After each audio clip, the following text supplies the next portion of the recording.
the presentation's too good and you need to improve your communication skills. And I was like, I've been consulting before. I've been a product manager. No, you're crap at communicating.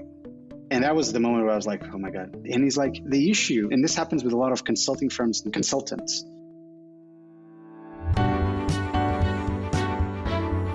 You are listening to The Sure Shot Entrepreneur,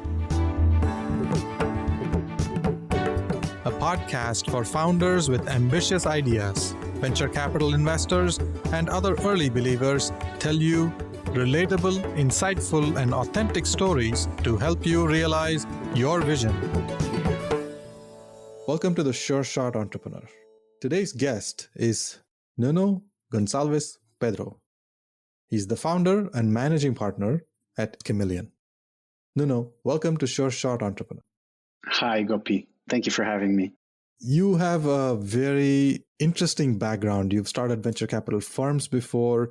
You've been a consultant and you've been an entrepreneur as well. You started your own IT outsourcing company.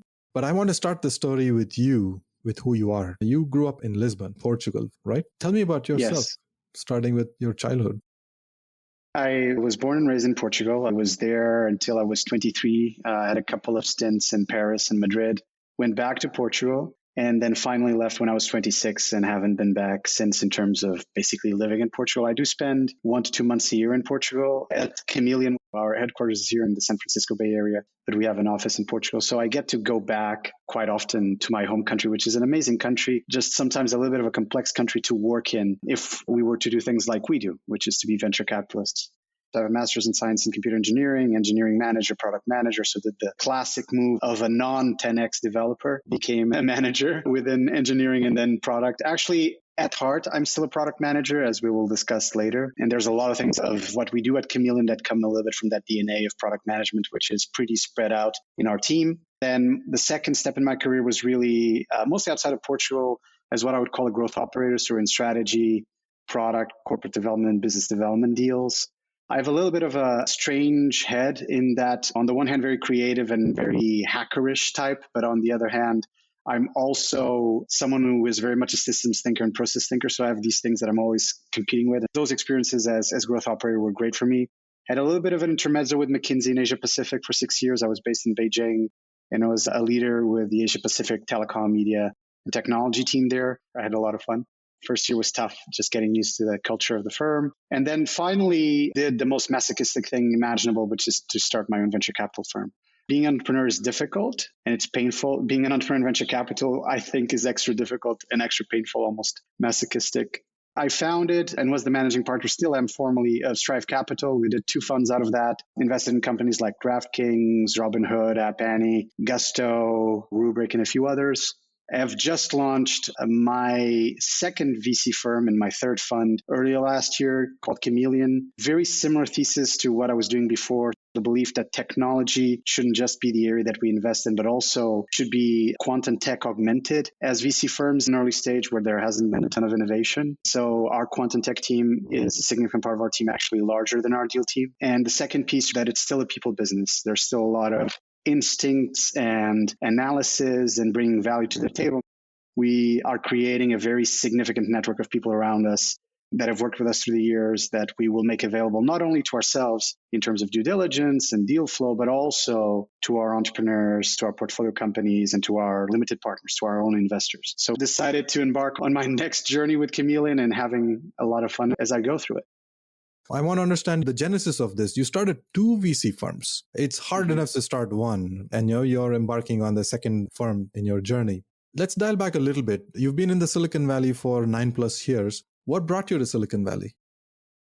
Yeah, I actually just turned 10 years in Silicon Valley a couple of days ago.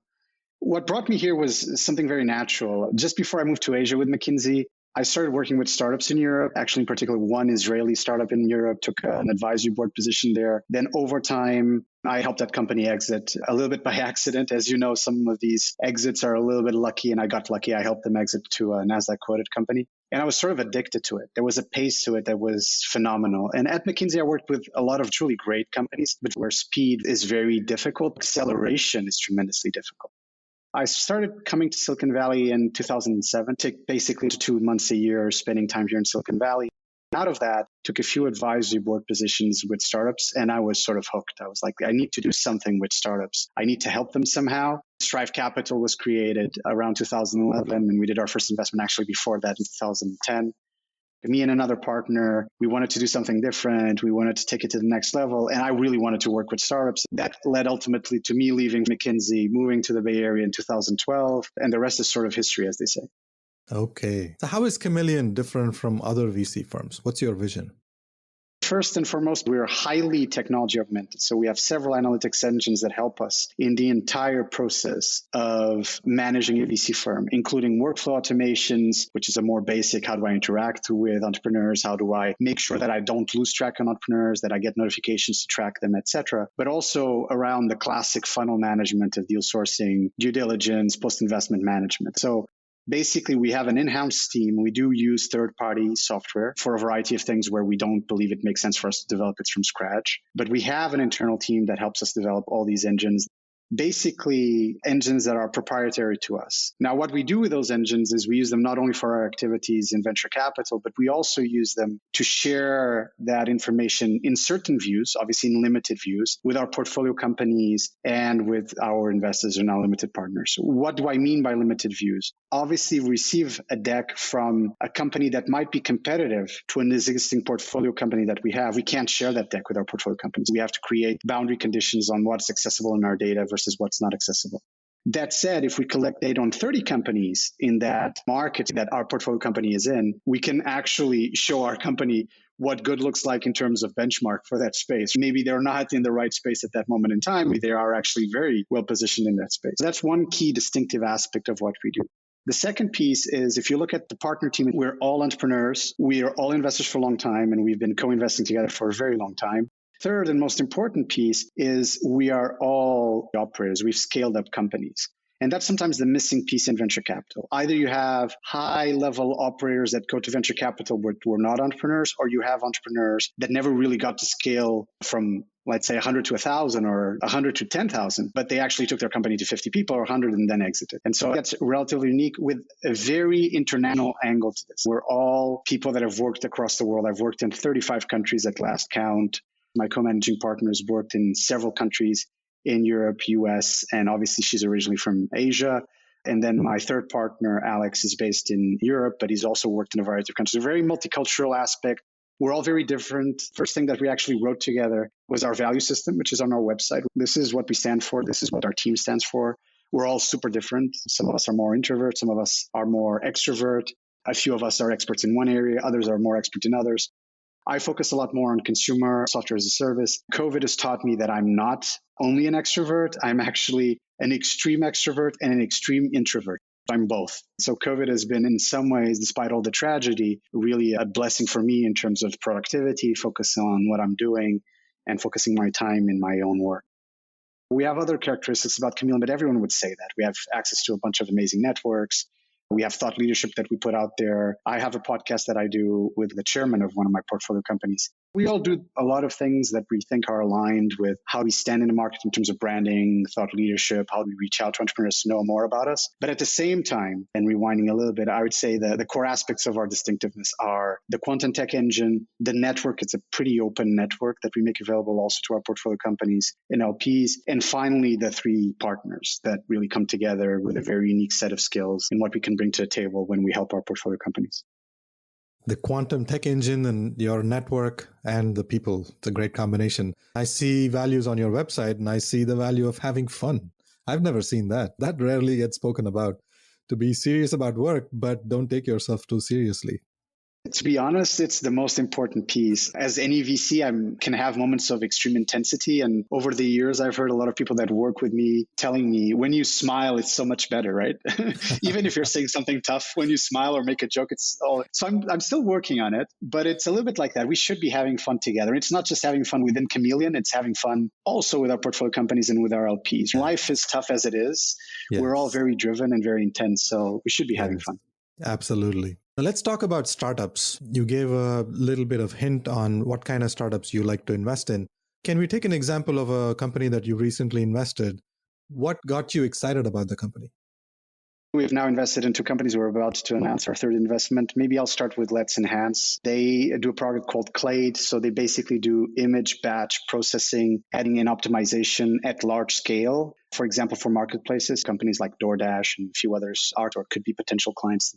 They use deep learning. The problem that they're solving is a problem that doesn't initially sound like a really big problem, but once you deep dive into it, you figure out the market. The first thing that's excited about this company to us was the market.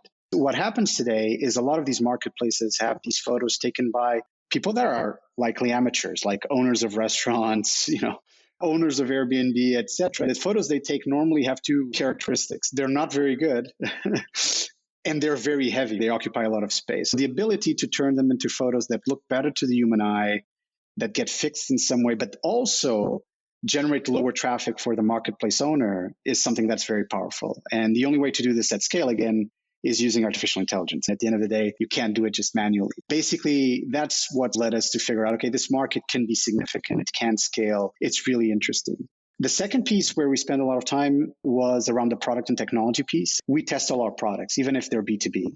That's one of the core conditions for us to invest. And so our tech lead actually tested access to their API and tested a couple of photos and a couple of things on their platform. We looked at their tech. We had deep technology due diligence calls, also using experts from our side, not just us as a team, but also bringing in experts that are in our network. And we got convinced that what they have is pretty unique right now and is relatively ahead of the market. That was piece number one of the product and tech assessment. The second piece of product and technology assessment for us is what we call the cheat sheet around product market fit. Are there any early signals of product market fit in the company? When we looked, they had significant traction. When the round was announced, they already announced that they were above $1 million ARR. So they already had a great amount of traction without having raised almost any money, which is always very special. For us, that combo of very early signals of product market fit and great and distinctive product and technology, we did user feedback, talked to customers. It was very funny because I was talking to the founder, Sophie, and she was saying, this was the most detailed DD she's ever seen in her life. And we're known for that. We're early stage, but we do deep DDs. And we're normally very fast in how we do those DDs because we know in early stage time is obviously of the essence. But that's something we're quite thoughtful about. We want to make sure that as investors, we're thoughtful about the capital we deploy and we assess all the risks that we're looking at. That was the second angle, the product and market. And the final angle, as everyone knows, is team. You can't make the call just on team, but this team was exceptional. The founder, Sophie, who is the CEO, is a young founder, but exceptional in anything that relates to business. Her ability to sell, to think through go-to-market, her ability to strike partnerships is incredible, very diligent, with a really amazing eye on everything that's revenue generative. On the CTO side, we have Vlad, who's the amazing co-founder who leads part of the team, and essentially the product and engineering team is someone that we really trust in terms of his judgment of the market, his technology chops, etc. All of these pieces put together led us to say, okay, we want to invest. Obviously, at the end of the day, it's also a deal. Sometimes entrepreneurs miss that. I know, Gopi, you focus very much on entrepreneurs and are the lessons learned from VCs. There has to be a good deal as well. There has to be a good valuation. There have to be good conditions for us as investors to come in. In our case, we took a board seat, etc. So it has to be a good deal at the end, not just a great company. I see that you have a very thorough process. So you look at the product, you look at the team, you look at the technology and everything together. How long does it take for you to go through that process? To finalize technical due diligence to get to a term sheet, if we're very, very excited about the deal, it might be 3-4 weeks. If the deal has a little bit more time spent to it, because the company is still thinking through things, it might take us a little bit longer than that. If we're really excited about the deal, it means all hands on deck, certainly on the deal team side for due diligence. And then we get stuff from our technology platform that help us be a little bit more productive. It can take us longer depending on the pace. Also, it depends a lot on the entrepreneur, right? How fast is he sending us things, or he or she? How fast are we given access to the data room if there's one? How fast are we getting access to some documents that we ask for? Can we go faster? Yes, but we would need to then either understand the space really well or have known the entrepreneur from before. And maybe then there's a couple of things we can short circuit in the process, like the reference check piece or the background check piece. After the term sheet, there's still obviously more legal due diligence, which we do with the help of lawyers. And we might still do some due diligence after that, like customer feedback, user feedback, etc. But the core of what I would call the technical diligence from a venture capital standpoint would come in those 3 to 4 weeks. The first meeting is usually a crapshoot. That's when most VCs say no at the end of it. And it's frustrating for entrepreneurs taking so many meetings, not knowing which ones will turn into a second meeting and subsequent meetings. What's your advice to entrepreneurs? How can they prepare for the first meeting? Because we are quantum tech enabled, we have outbound lists. We actually reach out to a significant part of the companies that are top of our funnel. So we do take inbound. We're pretty open on inbound.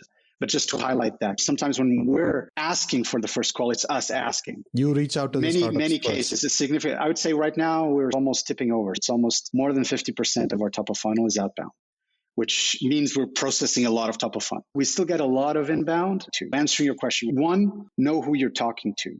The VC firm, what does it focus on? What does it stand for? Two is the person in front of you, be it an associate or a partner or an associate partner, whoever they are. Make sure you understand something about them.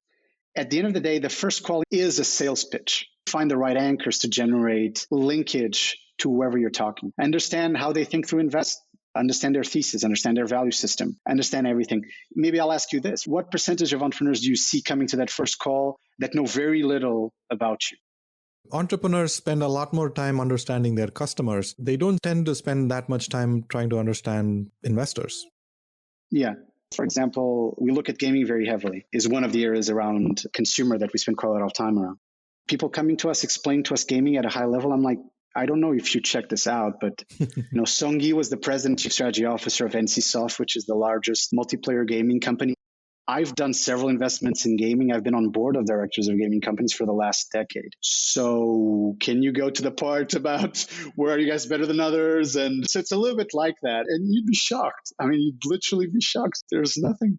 This is very interesting. So you're talking about when an entrepreneur is in rhythm, is it the same pace as the investor? When the entrepreneur knows about the investor's background and interests, where they have invested previously, then they can accelerate in certain conversations and they can slow down certain other conversations depending on what is best.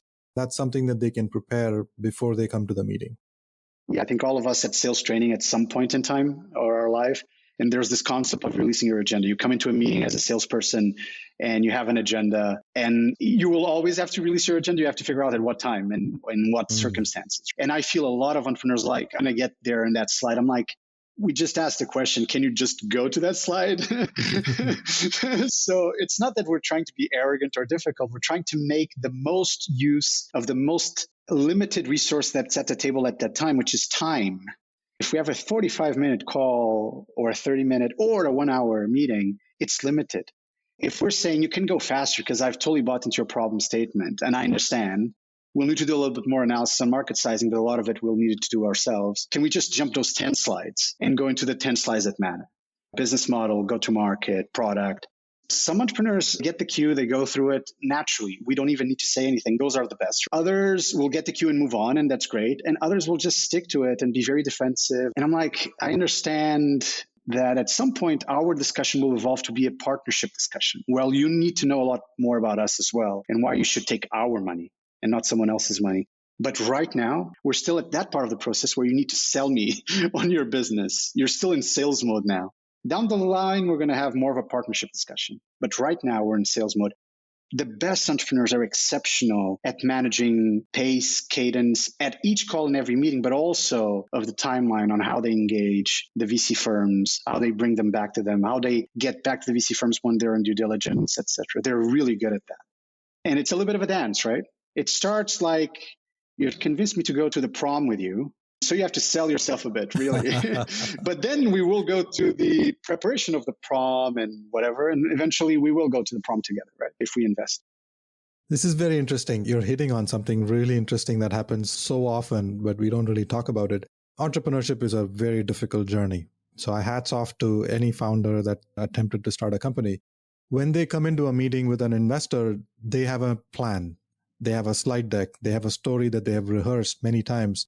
They worked really hard to tell that story. When they walk into the room, they want to go through that story. They want to tell you slide after slide after slide. But sometimes when they, in that process of telling the story, miss the audience, the questions that come from the audience may break the rhythm of the story. And that's okay, because we want to get to a point where we can, as investors, understand the business better. And sometimes entrepreneurs are disturbed by those questions. It's actually a good thing when questions come through and it leads to jumping a few slides and going to another place in the slide deck.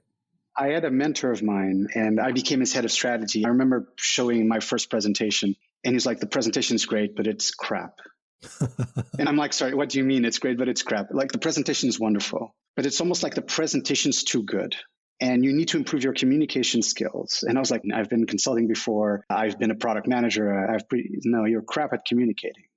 And he's like, the issue, and this happens with a lot of consulting firms and consultants, is when you talk about something, you're talking about something. You're showing the slide. You're talking about something. You're not talking to someone. And the whole objective of whatever meeting is happening is that you're talking to someone. It's a dialogue. If you just presented one slide out of the 30 slides you have there, but you have a really good dialogue, that's much more profound than you went through the 30 slides. And the relationship would be built on that. That was a great lesson learned. Fortunately, I had this mentor that taught me that. And then he said, okay, you need to go do media training because that's the most aggressive type of communication I know. I will back you for 6 months. For 6 months, every meeting you go to, you just focus on communication. Don't focus on substance. You know too much. Just focus on communication. I was like, but people will see through me. No worries. I'll cover your back. Right. And those 6 months transformed my life because it's when I learned that people really want to talk to someone else. They don't want to see beautiful slides. Beautiful slides are great, but they can be pre-reading. They help with memorizing things and getting stuff stuck into your head because they're images. So there is value to them. It's not that they don't have value, but the most profound thing is how that dialogue happens. And to your point, entrepreneurs sometimes forget that this is a dialogue. Are there some tips or tricks you can share with us on how to manage communication better? What did you learn from those 6 months?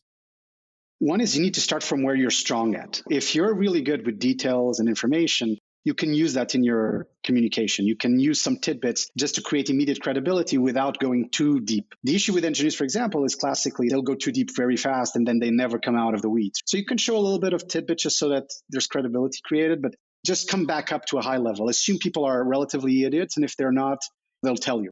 Or you can ask them if you can move faster in a certain area of the presentation or not. The second piece is try to come from a place of authenticity in communication.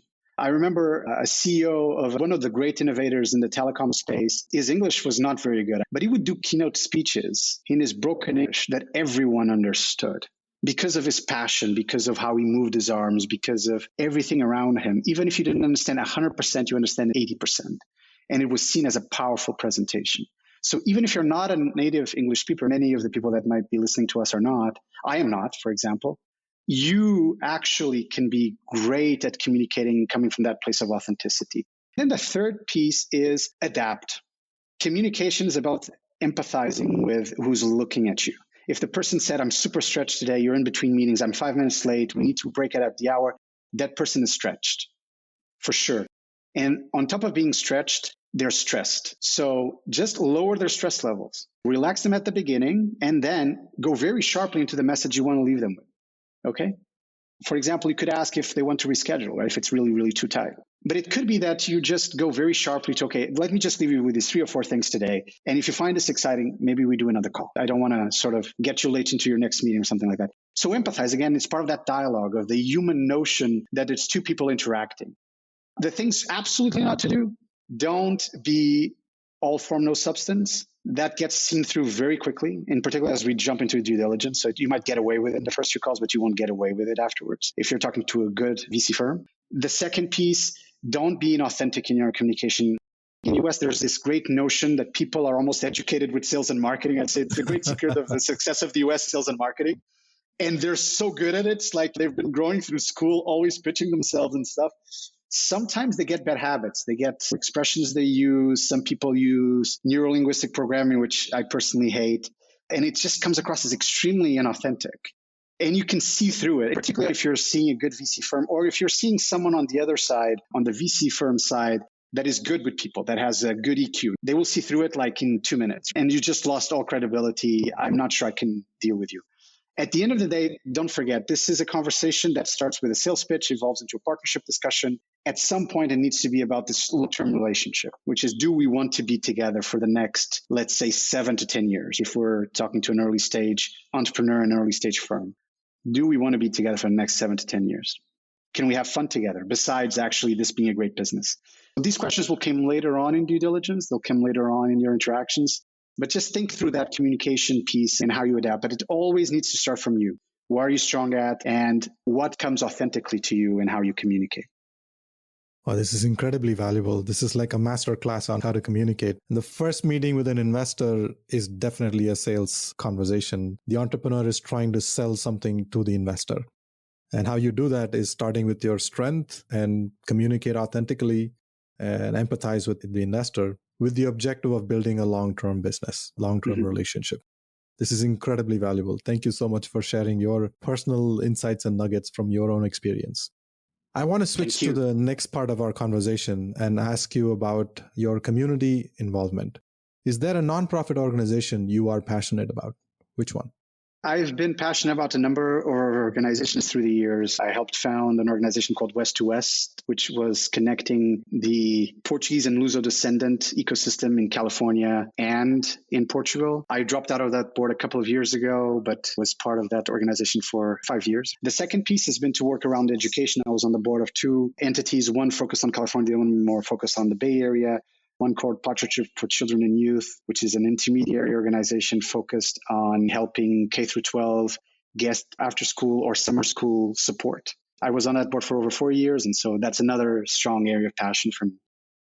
Thank you so much for spending time with me and sharing valuable lessons from your experience and your interest in community development. I look forward to sharing your nuggets of wisdom with the world. Thank you so much for having me. Thank you for listening to The Sure Shot Entrepreneur. I hope you enjoyed listening to real-life stories about early believers supporting ambitious entrepreneurs. Please subscribe to the podcast and post a review. Your comments will help other entrepreneurs find this podcast. I look forward to catching you at the next episode.